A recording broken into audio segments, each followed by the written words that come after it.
बाबा नहाने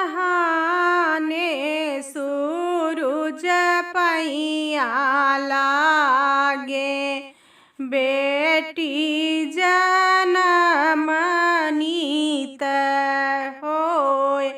बाबा नहाने सूरज पैया लागे, बेटी जनम नीत होय। बेटी के जन्म से ऊंची पगड़िया, जऊ घर संपत्ति होय। बेटी के जन्म से ऊंची पगड़िया, जऊ घर संपत्ति होय।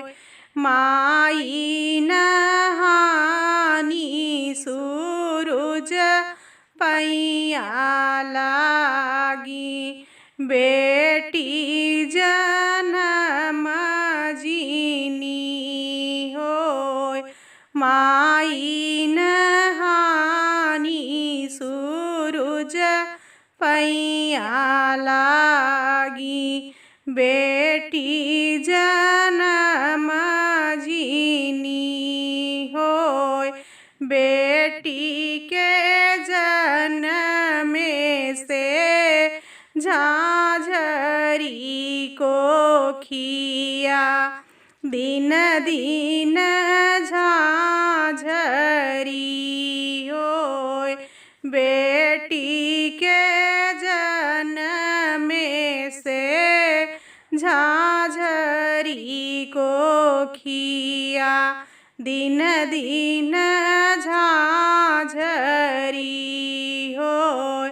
जेहि दिन मोरी बेटी तोहरा जनम भाए, होई ग बजरवा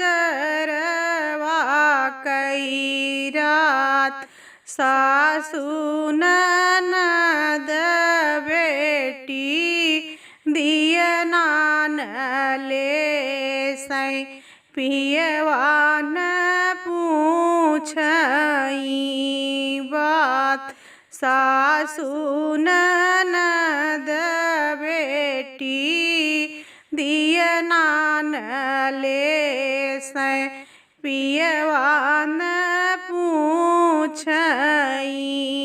बात। जेहि दिन बेटा हो तोहरा जनम भाए, होई ग सुखे कई रात। जेहि दिन बेटा हो तोहरा जनम भाए, होई ग सुखे कई रात। सासु ननद बेटा दियना जले सै, पियवा जोरावई मुख पान, सासु ननद बेटा दियना जले सै, पियवा जोरावई मुख पान। जऊ मई जनते बेटी जन्म लेई है, खाते महुरवा के गाँठ, जऊ मई जनते बेटी जन्म लेई है, खाते महुरवा के गाँठ। दासल से जिया उड़ास माई देत्यों हरि जी से रहत्यों ऋषियाय दासल से जिया उड़ा समाई देत्यों हरि जी से रहत्यों ऋषि।